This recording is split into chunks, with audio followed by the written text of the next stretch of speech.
Welcome to the Messy City Podcast, where we talk with the people who design, plan, build, develop, or even just think about how to create beautiful, successful, and humane cities and towns. Let's learn from each other and create places we truly care about.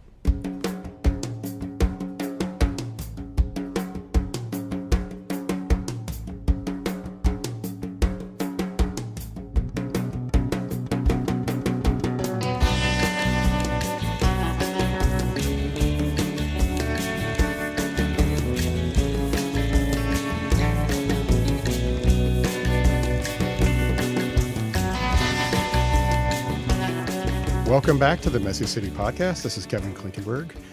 Delighted to have Chuck Marone in the studio today.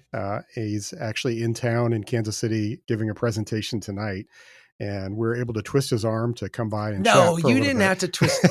I was delighted. I was hoping that we could fit this in. Yeah. Because, dude, I listen to your podcast all the time. Well, and likewise. And I have actually been catching up the last few days on a lot of your more recent ones this year, which actually have been a remarkable collection of podcasts. Thank you. Really, I mean, they've been great. Thank you. Oh, that means a lot. And a lot of speakers and topics I wasn't familiar with, and so that was really cool.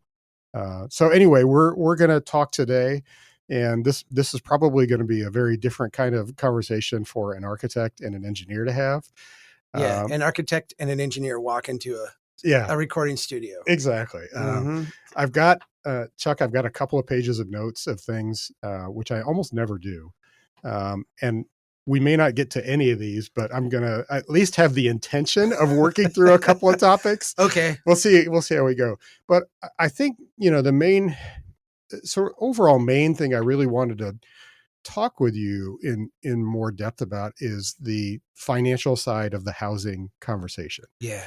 And so my baseline is that I'm an architect, and architects, as you know, don't know very much about money. Yeah, it's okay. Yeah. I went through 6 years of architecture school, and there wasn't a single course required in business or finance. Sure. Not even accounting. Yeah. If you can imagine, we didn't even have to learn basic accounting. We had to do engineering economics to get my civil engineering degree. Yeah. You had basically like, here's how you do net present value and all that kind of like, a dollar 10 years from now is worth how much today, like all that kind of stuff. So it was really, really helpful. But yeah, you architects had like more important things to do. Yeah, we had 5 years of design studio that we had to go through, and all the hazing that comes with that. Yeah. But I have, I'm a relatively smart guy, and I think I have learned a lot on this topic over the years. And I have really learned a lot from your conversations and discussions on the issue. There's a lot about the way you are looking at the housing problem are things that I never really thought about before, but now I've really come to understand them better. And I think they're really important. I think that's astounding to me, because you are a smart guy and you are like neck deep in this.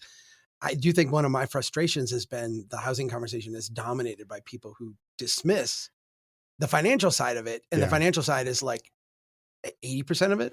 Yeah. Right. And I think as I have come to understand it, I would tend to agree with that. I would have 5 years ago, I would have said this is all about the regulatory side. Yeah. And I do think the regulatory side is really important, and it's a problem.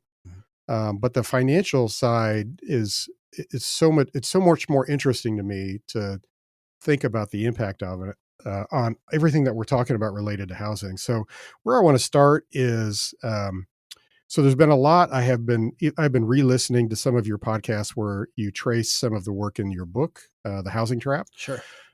And the growth over time, starting with the 30-year mortgage, and then all the subsequent policies over many years that built upon it and made financing easier and easier, et cetera.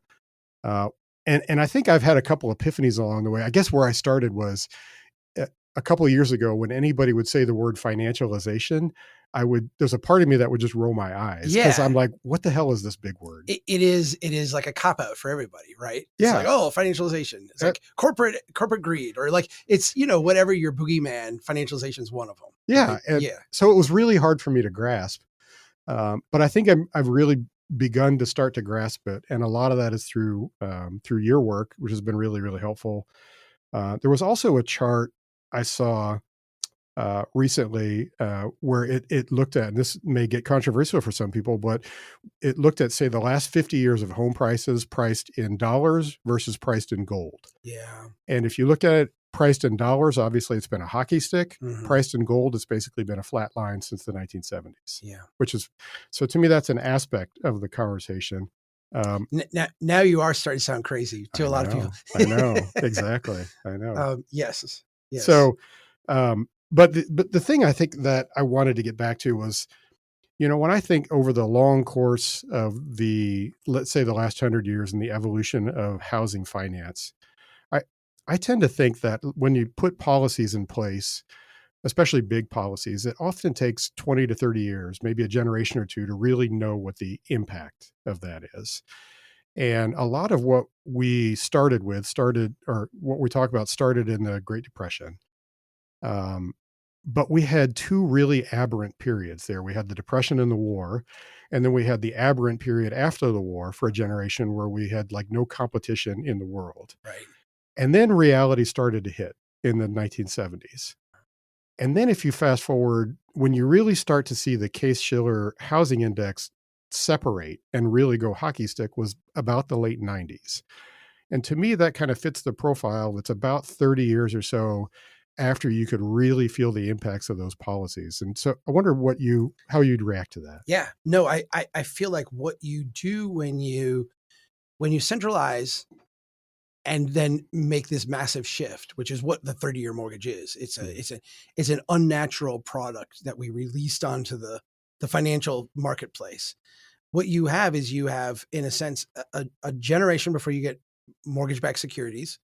You have another generation before they kind of start to subsume themselves, or they get out of the kind of the lab, like the safe space, right? Because originally mortgage-backed securities were just the highest rated loans. Right. We did a redlining map here in Kansas City years ago, and I did a big thing about reparations in Kansas City and looked at redlining. We are conditioned right now to think redlining is a horrible thing, and I understand that in our modern context. But if you go back in the Great Depression, when these maps first came out, they were saying the federal government is going to back this new risky, never before been done long-term product in the marketplace. This thing that like no bank would ever issue because it's really financially an insane product, a 30-year mortgage. The federal government is going to back these. And if we're going to back them, they have to be in the best neighborhoods and the most secure properties with the most, so there was like a financial logic to it. I think you can flip it around and be like, yeah, we pumped a bunch of capital into white affluent neighborhoods and denied the other neighborhoods capital. But it wasn't just people in Washington, D.C. saying, let's screw immigrants and poor people and minorities. It was like, here's this financial innovation. You get a generation out, and now that mooring is gone, and you start to securitize it. But you're still securitizing the best of the best. So if you buy the security, you're basically just getting a diversified portfolio of like the best mortgages. If that works so well, then what if we just, expanded that a little bit here and there? And when things start to get tough and you get this like third generation of it, you wind up with the subprime mortgage-backed security. You wind up with this whole like derivation of products based off of this, because by the time you and I are buying houses, this concept has been normalized over 2 generations now. Right. So it doesn't seem scary. It doesn't seem risky. It doesn't seem insane the way it would have. Someone buying a house in the Great Depression was going to finance it at a local bank with a 50% down payment. They were going to finance it with a 3-year, 4-year, 5-year balloon payment at the end. They were going to pay interest only on that loan. All of a sudden now you've got a 30-year mortgage that I can amortize this whole thing over 30 years. That would have been like an insane idea. Yeah. And what's funny, or I don't know what's funny, Yeah. but an aspect of that that's interesting is if you go back and look at the home ownership data, even with those much harsher terms pre 30-year mortgage, about half of all households owned their home. And then we took it up with the mortgage finance to about 2/3. But there was still, about half the people that with that approach owned a home. uh, Owned a home. Not only that, but housing was like broadly affordable, Right. right? I Right. mean, you actually had housing prices and construction techniques and approaches and localized markets that actually produced housing for people to get into. Yeah. There was no well, I wrote in the book, pre-Great Depression, Great Depression era housing, before World War II, housing was abundant, cheap, and kind of junky, kind of crappy. Right. After World War II, housing has become progressively uh, more expensive, less attainable, more rare in a sense, and then higher quality, Yeah. a higher base quality. Yeah. The high quality is less than what it used to be, Absolutely. right? But Right. we've got a bigger middle Yeah. now. Yeah. The average typical house that you might build today is built so much more soundly Yeah. than any house from 100 years ago, It- it- even though the materials are worse yes. often. Yes. Absolutely. Yeah. Can we talk about the 30-year mortgage? Because Yeah, please. I find that this is like a weird. It's so normal for us, Right. right? Like everybody.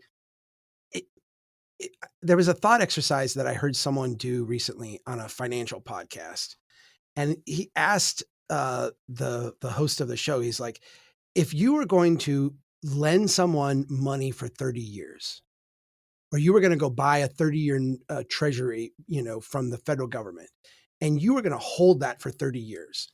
You're not going to hedge it. You're not going to do anything weird. You're not going to try to sell it in 2 years. You're going to hold it for 30 years, and you're just going to collect annual interest payments on that. And then at the end, you get your note back. What interest rate would you require to do that? And the answer is because you're saying, I don't know what inflation is going to be. Mm-hmm. I don't know what future interest rates are going to be. I don't know any of this stuff. You would demand a really, really high coupon rate, Right. something 10%, 11%, 12%. I'm giving you money for 3 decades. Right. I don't get it back. I can't come and get it back. I just get the payments. That interest rate has been, for the last 30 years, 4.5%, 5%. It's now up to like 7%. It is artificially low in a way that doesn't reflect the market.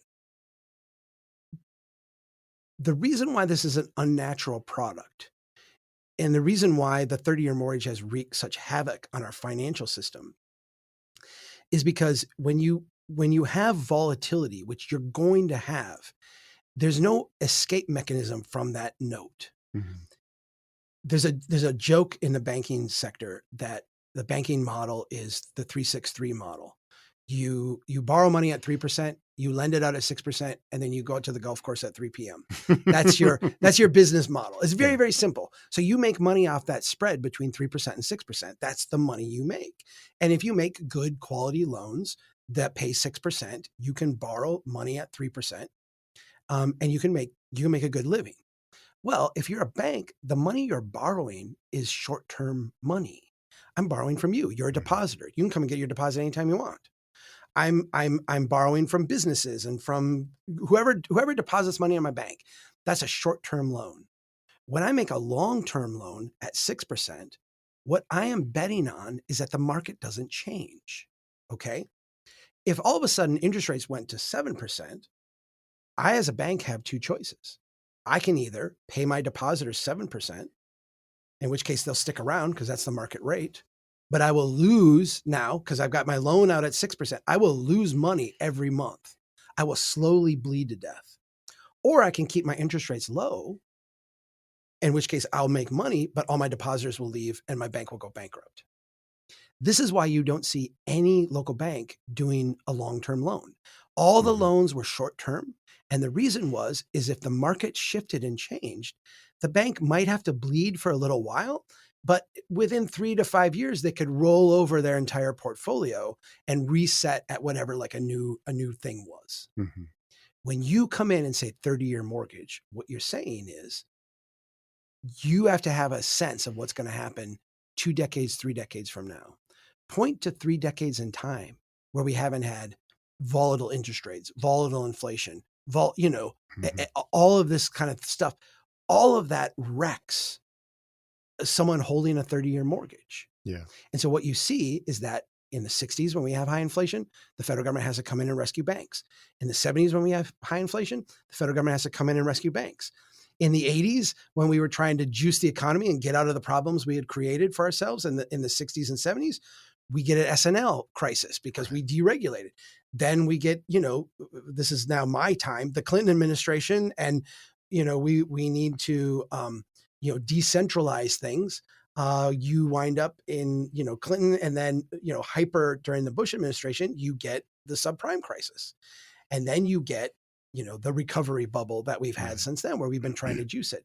All of this is a reaction to this unnatural product, a product that financially makes no sense in the marketplace. Yeah. Here's the crazy part. The Trump administration right now, and we could talk about Harris's plan for housing, which was no better than the Trump's plan, but it's different in substantive ways. The Trump administration, they're now in power. They want to reprivatize Fannie and Freddie so that they can do 40-year and 50-year mortgages. Yeah.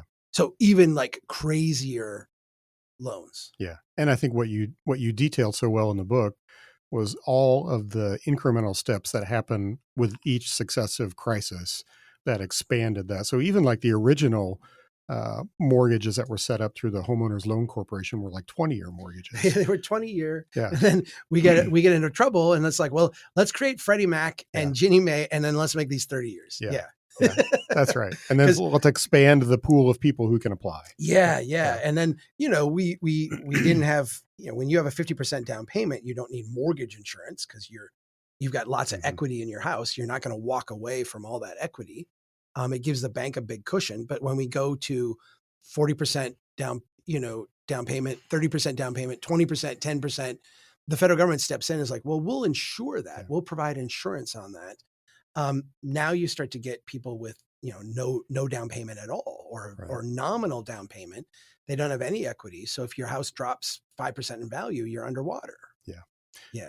And so the case that I would make for why this is a bigger deal than we realize is, why is it that we have such housing price affordability issues across the entire country in every market?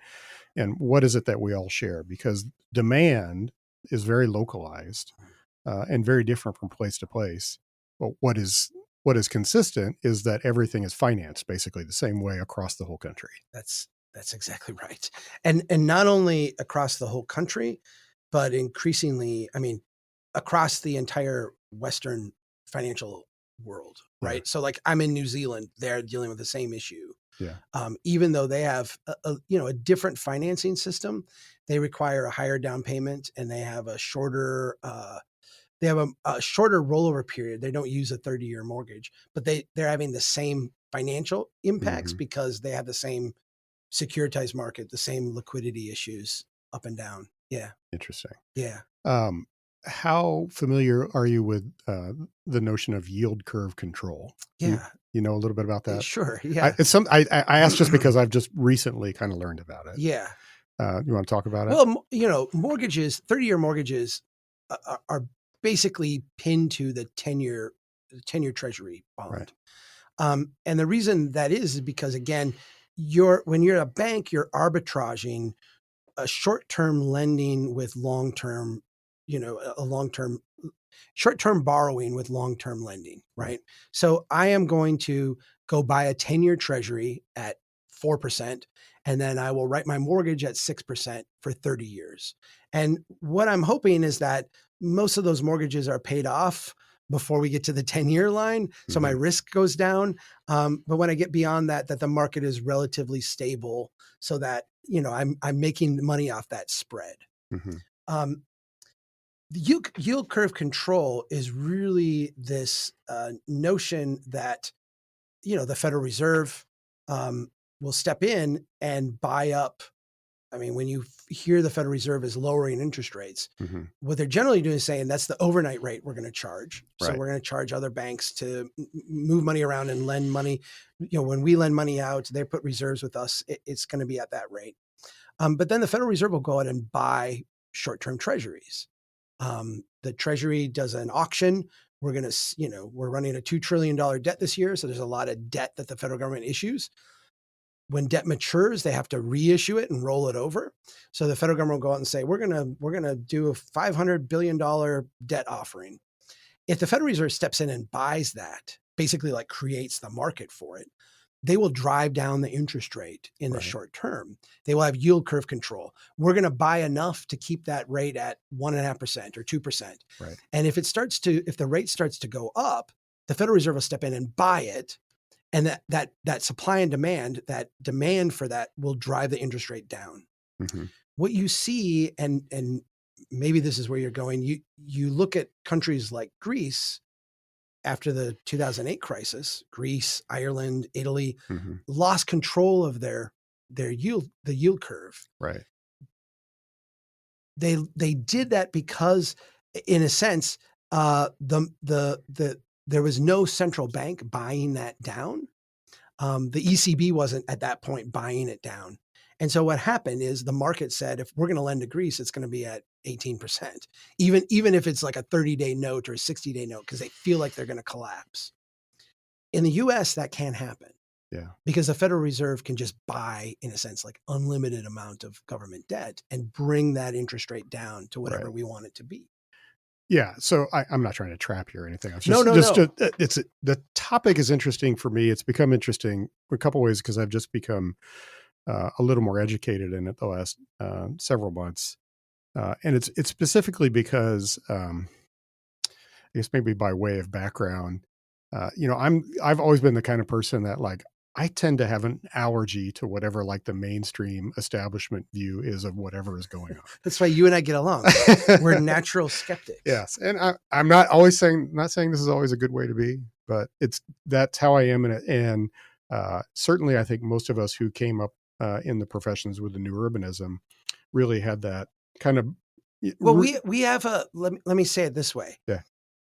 We have seen in our profession, yes, civil engineering, architecture, which are august, respected professions, that in many ways the emperor has no clothes. Right. So it's not hard to look over to another domain, economists, whatever it is, and be like, they're the same humans we are. Yeah.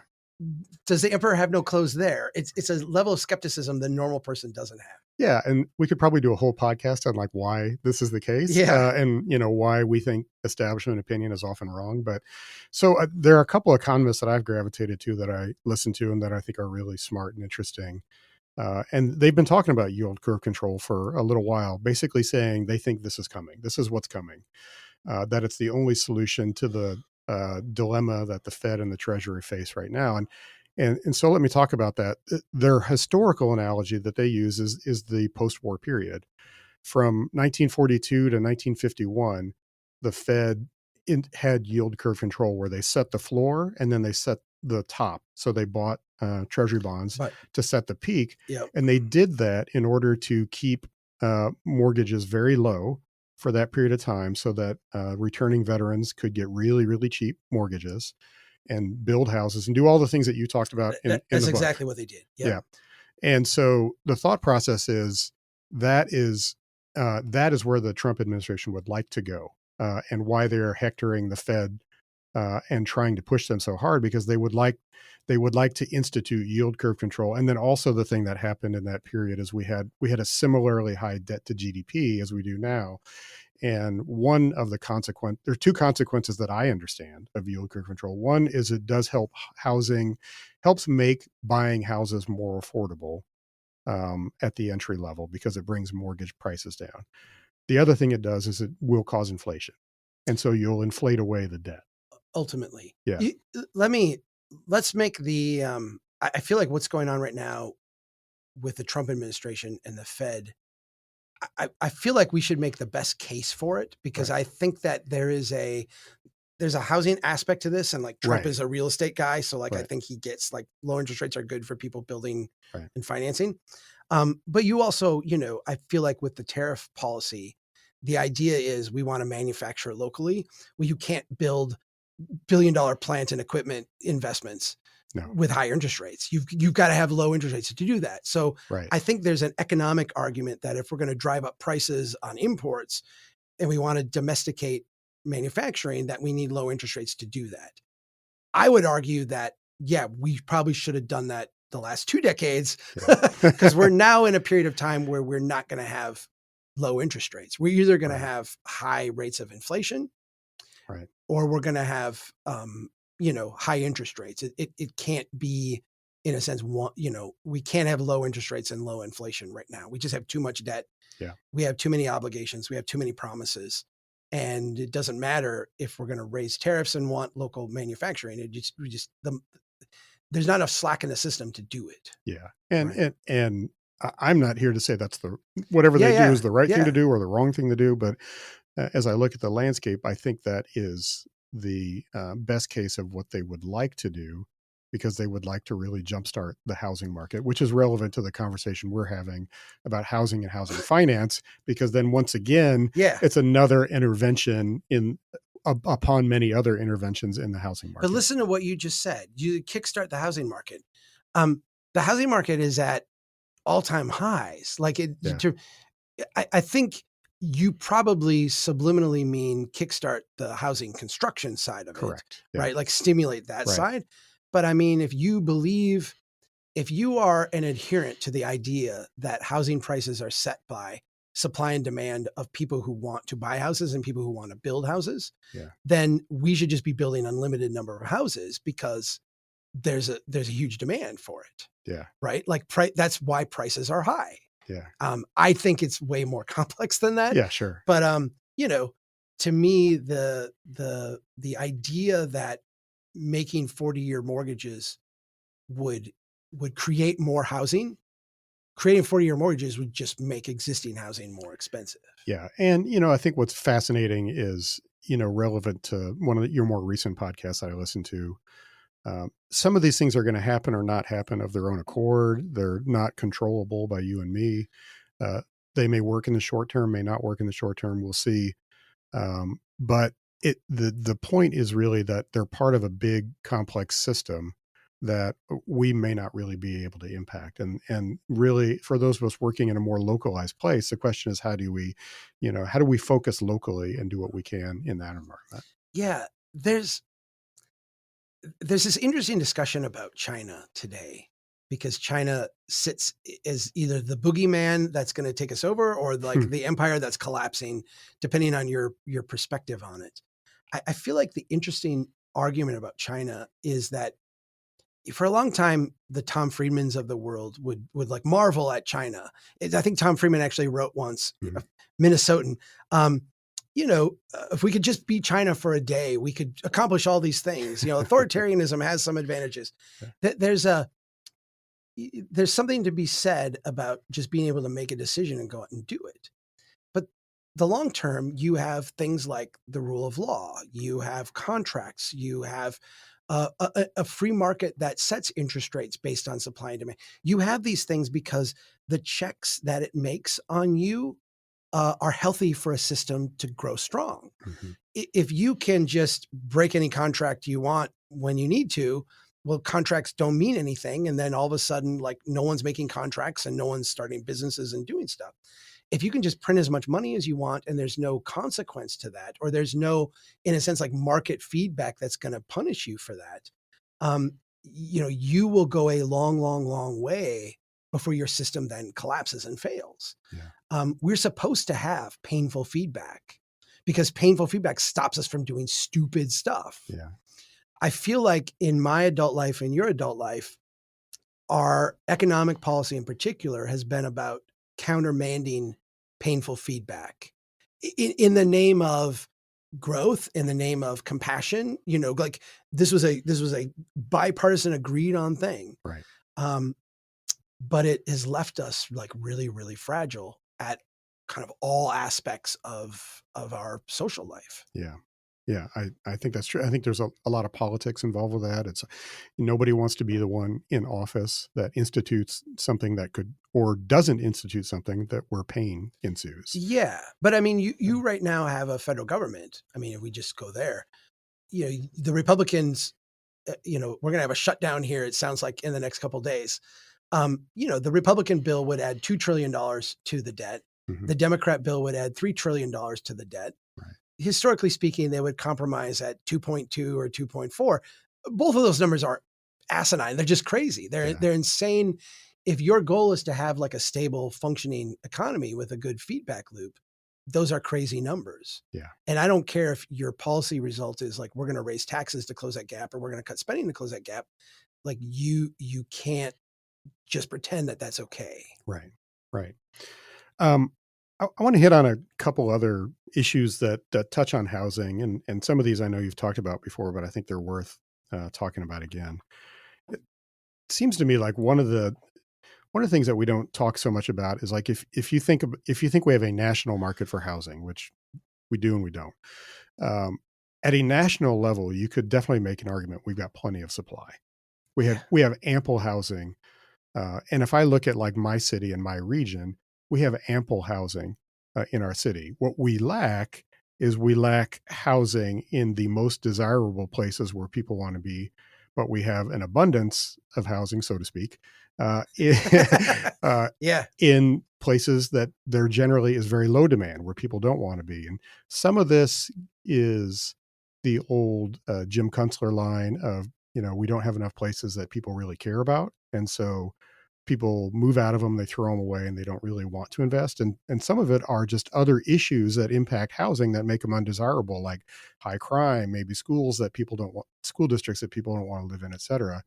So it's kind of a fascinating thing because, like in my city, we have far more geographic area that has housing that's generally in decline than we have really desirable areas where there's a shortage and prices are pushing up. And it seems like that's common in most cities, not all, but most. So Uh, you know where I live. I live yeah, in Brainerd. yeah. It's a couple hours north of Minneapolis. I live in a house that was built in 1914. It was at some point a mansion-esque kind of place for Mm-hmm, somebody. mm-hmm. It's, I think, total living space, something like over 3,000 square feet, 4 bedrooms, 2 bathrooms, really beautiful place. I've got a nice yard out back. Um, my monthly mortgage payment, this is not insurance and taxes, but just the mortgage payment is $750 a month. You could move, you couldn't move to Brainerd today and get that deal. You had to have made that a couple decades ago, but you could move there today and get one for double that. You could move into a beautiful home in a really nice neighborhood for $1,500 a month, own that thing, and in 20 years from now, you'd have tons of equity and you'd be sitting really well.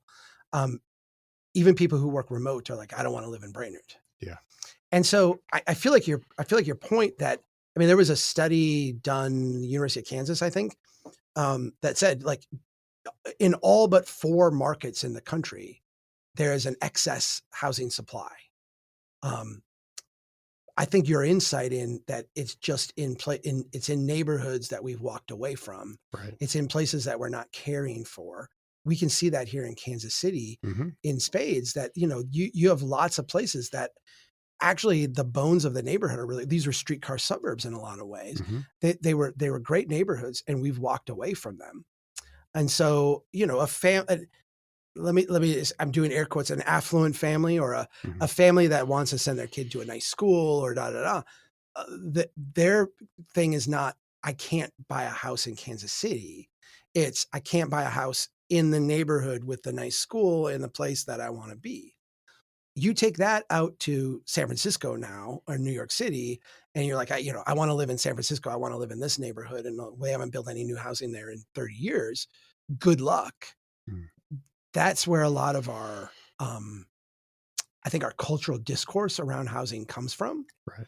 and gets really distorted because the reality on the ground is what you and I have experienced, which is, we know a lot of people who are rolling up their sleeves, going to these neighborhoods and trying to revive them and bring them back and make them good places to live again.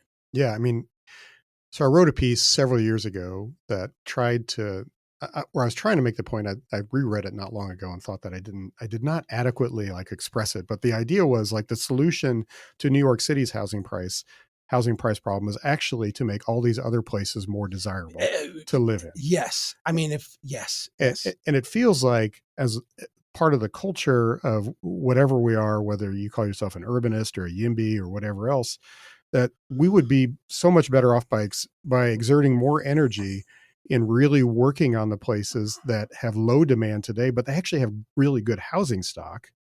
They're just maybe, they're not the places where the affluent people want to live.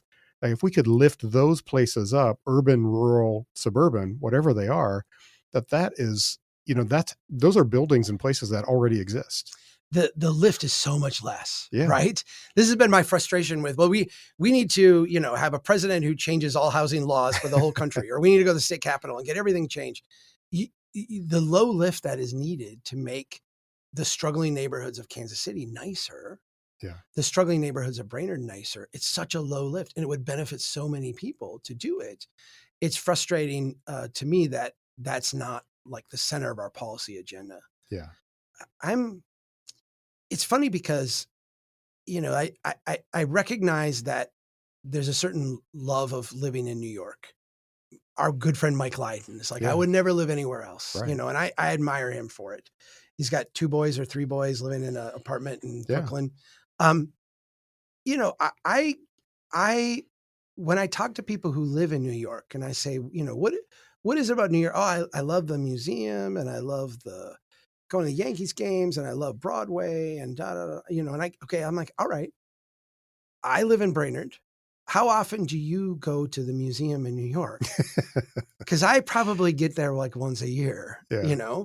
How often do you go to a ball game? Because I go to a game at Target Field like 4 or 5 times a year. You like Broadway? Like I saw Hamilton in downtown Minneapolis. Like we have culture too. Yeah. To me, you can get a reason. We joke in my hometown because we're this like 2 hours north of Minneapolis, this kind of tourist area. There's lakes and trails and all this stuff, and people drive up from Minneapolis on the weekends to enjoy the Brainerd Lakes area. You ask people in my neighborhood how often you get out on a lake, how often you go, they never do it. Just like people in New York City don't do the New York City things that you go to New York City to do. I do think that if you made Kansas City let me say this in a non-flattering way. If you made it a more comparable, like lesser version of what people like about New York City, Mm-hmm. to me, that would not be hard to do. And it would have tremendous payoffs, both for Kansas City and for New York City. Right. And if you did that in Cincinnati, Indianapolis, Minneapolis, Denver, like go around, I think that the whole thing about, we need everybody in the country to move to DC, New York City, and San Francisco would melt away. Yeah. There's that story reminds me of when we lived in Savannah. My wife and I would joke, "Oh, it's so nice to like live near the beach and with Tybee Island just down the road." And then we'd say, "Well, when's the last time we went to the beach?" Oh, I guess it was like 6 months ago. Yeah. We bought a boat during the pandemic, which seemed like the most crazy excessive thing. I've lived in Minnesota all my life, never had a boat. My wife and I mean, it was one of those like luxury things we just could never afford. And during the pandemic, we bought a really cheap boat, but it was something that would get out on the water and then you could jump in the lake and like enjoy it. And that's, we've been doing that the last few years, but I'm talking like $4,000. Like it was very like, there are bicycles that cost more than the boat we bought. But yeah, we lived our whole life without getting out on the lake, even though that is like the experience, the quintessential Minnesota experience is going out on a lake on a hot day in the summer. Yeah. Yeah. So, if I would circle back on that, I would just say over the last few years, largely because of the job I have, I've, had a lot of people, ask me why I get so fixated on issues like crime and schools and other things that people might consider social issues. And I think a lot of that just comes from my concern and understanding that like we've got these great assets already, these wonderful neighborhoods.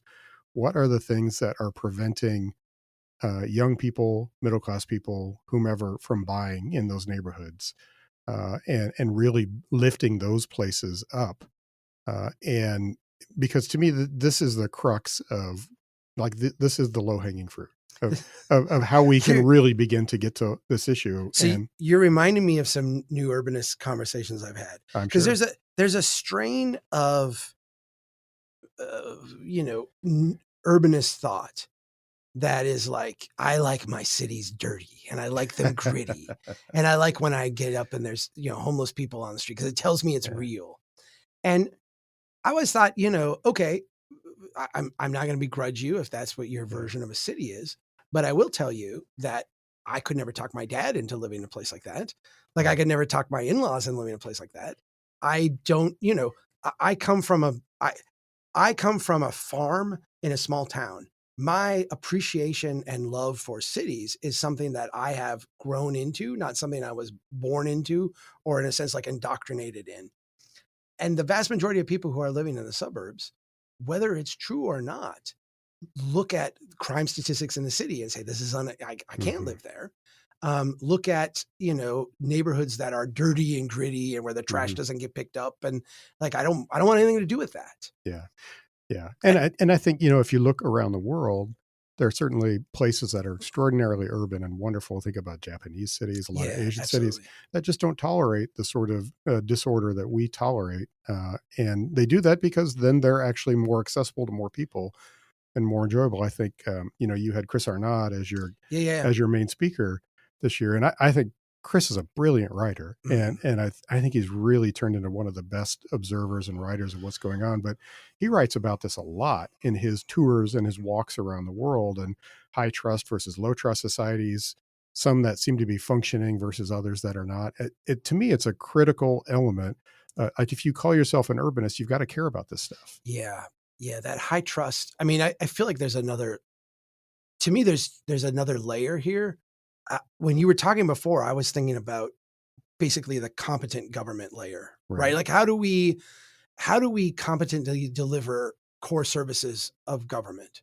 And if I have one like main critique of local government, it's that we've tried to fly before we crawl. Like just do the things that people need, do them competently, and then you can Hmm. like layer on top of that more difficult tricks, Right. right? But Right. like pick up the trash, like go out and fix the cracked sidewalks. Like Yeah. these are just like basic human things. What Arnatti talks about, this culture of trust, to me is like a fascinating next layer down, which is how do we culturally relate to each other? Yeah. And I think you see, it's interesting because I think in the US, where I have found the highest cultures of trust have been in two very different places. One, I would say, is like monolithic suburban subdivisions where everybody's kind of a bit the same. And you have this trust because of the sameness factor. Sure. But you also find it in a lot of poor neighborhoods. I would Hmm. say Hmm. I've been in neighborhoods in Memphis and in Shreveport, in Buffalo, that are really high trust places. But it's high trust because of the kind of social needing. I'm needing dough in my hands. The fact that you live in this neighborhood with people that you run into and interact with, and you've in a sense like vested the time and the place to build that social trust. Yeah. um, it's hard. It's really, I mean, this is the conservative argument of civilization, the Chesterton's fence kind of argument where it's really, really hard to build civilization. It's really, really easy to tear it down. Yeah. And I feel like a lot of what we see is there were a lot of underlying sinews that held things together that we've kind of casually ripped apart. Right. And the casualty is that level of trust that is essential to making a city work. Yeah. Yeah. Yeah. I agree. You let me put it this way. You can't replace that level of trust with competent government. Right. And I think this is Jane Jacobs' Eyes on the Street is like a prime example where people get their minds around.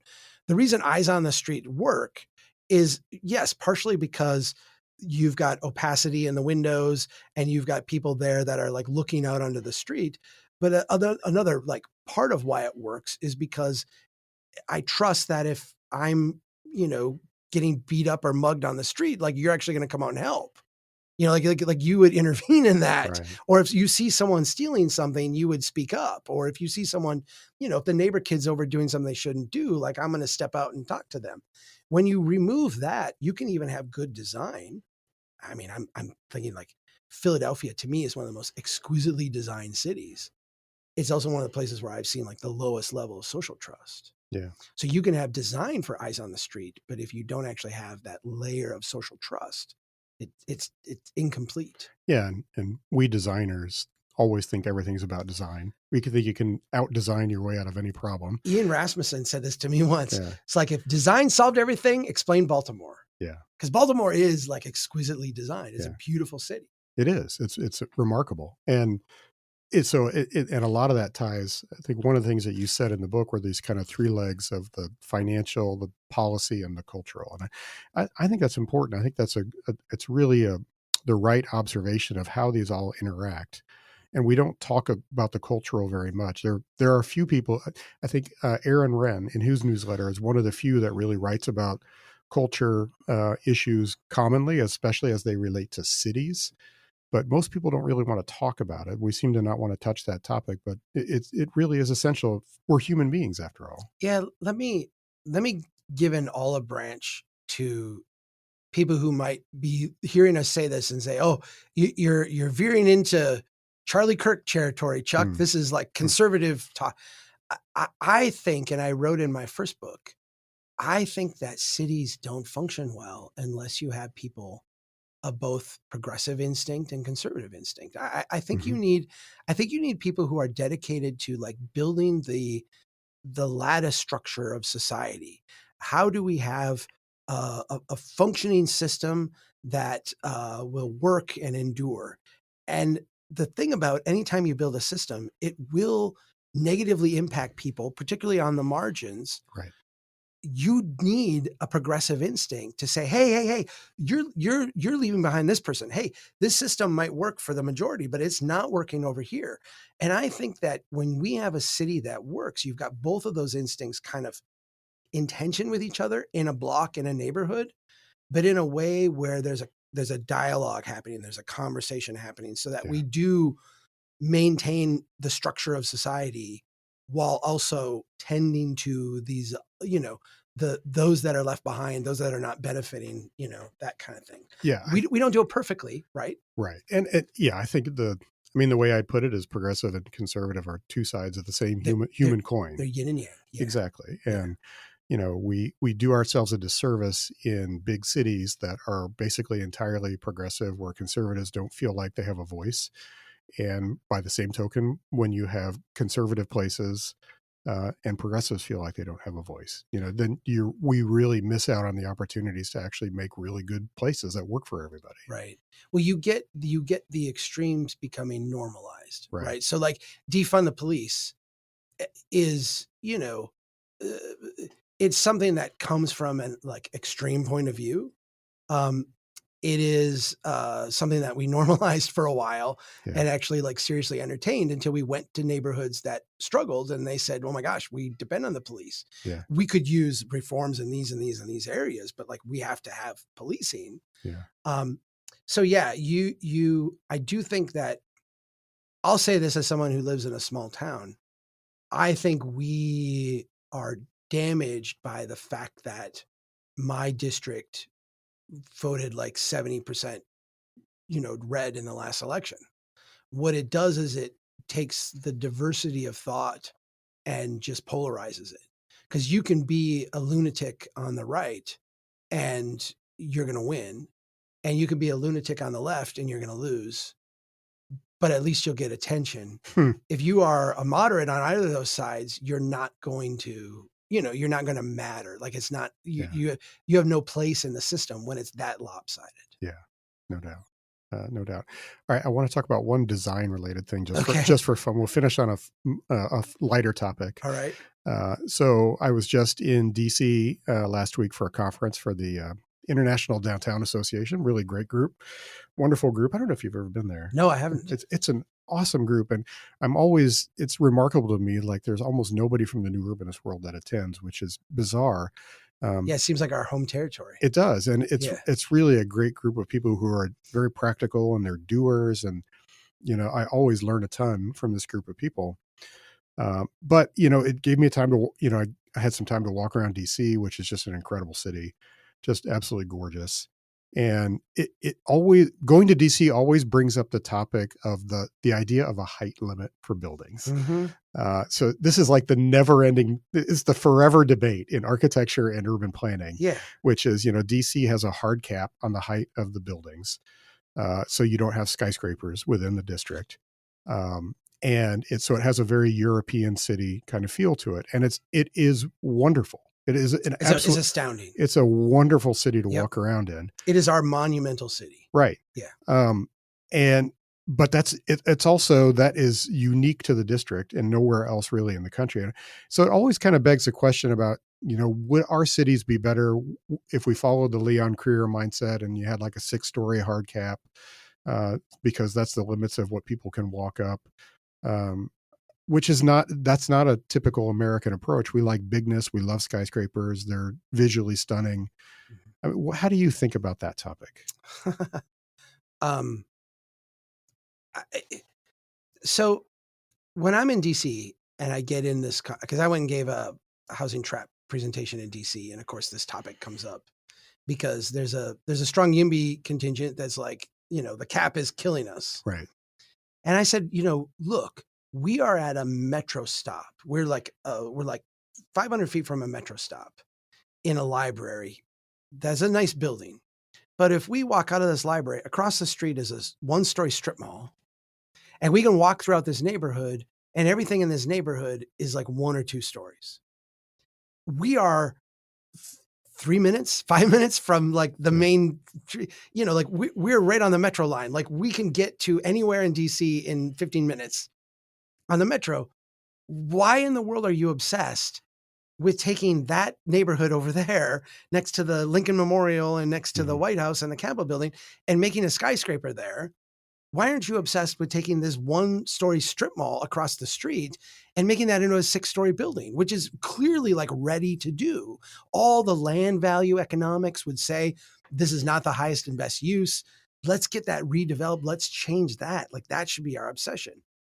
I feel like to me, there's 2 things. And again, having respect for people who love Manhattan. And I find Manhattan stunning. Oh, it's incredible. But I find it also like overwhelming in a lot of ways.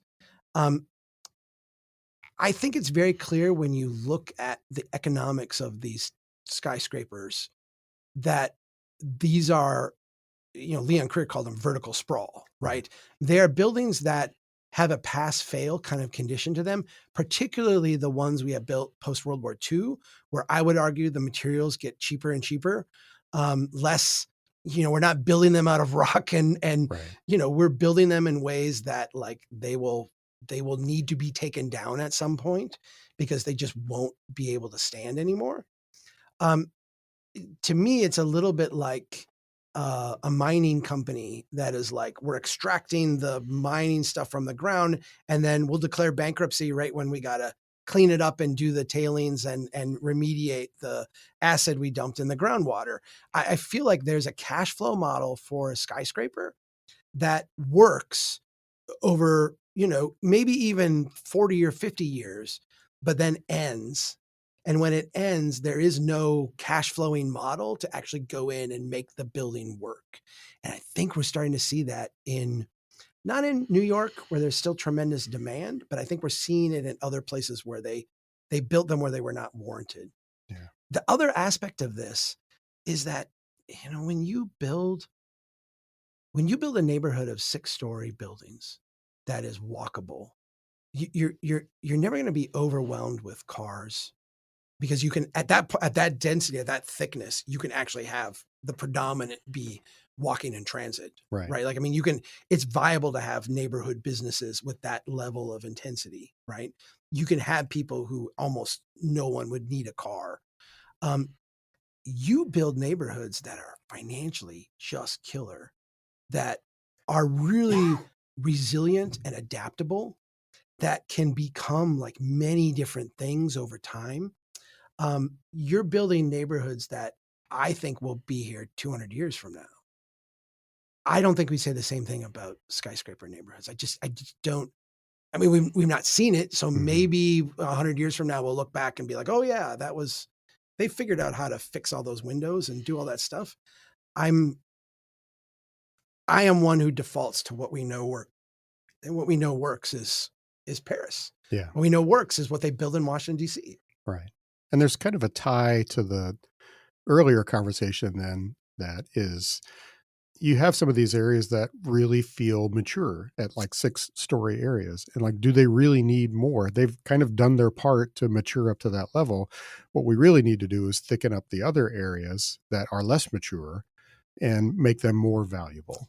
Yeah, that's a strong towns approach. That's exactly what I would do.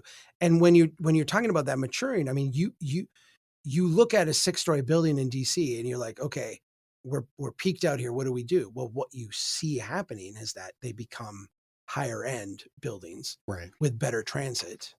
And so like you do see it continue to evolve, but what you should see that they're not seeing in DC to the rate that they should is that pressure to build should intensify out. That, I mean, this is Strong Towns 101. Cities grow incrementally up, they grow incrementally out, and they become incrementally more intense. Right. When you reach that limit of up, as you have in DC, as you have in Paris, what happens is that that the other two dimensions of maturing and thickening up as you go out, those start to predominate. When you don't allow those, like in DC, when you're not embracing that, when that's not part of the pattern, then you get this dysfunction about, okay, there's not enough places to live, prices are really high, and we need to build skyscrapers now right next to Lincoln Memorial. Yeah. Yeah. Yeah. All right. Well, that's I think we're anachronistic when it comes to that stuff, I'm right? sure. Like I do feel like the most controversial article that I wrote at Strong Towns in like the middle years. So I feel like there's an early Strong Towns, there's a middle Strong Towns, and then there's a current. The middle years, the most controversial article I ever wrote was one talking about floating height limits. Yeah.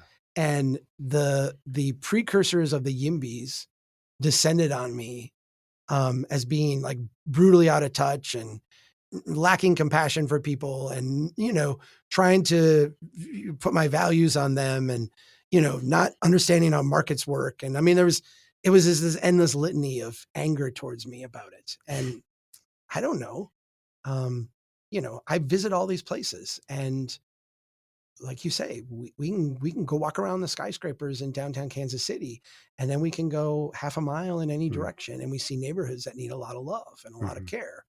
And there's only so much capital. Yeah. There's only so many people who do sheetrock, right? There's only so many people doing masonry. And where do you want them deployed? Do you want them deployed there?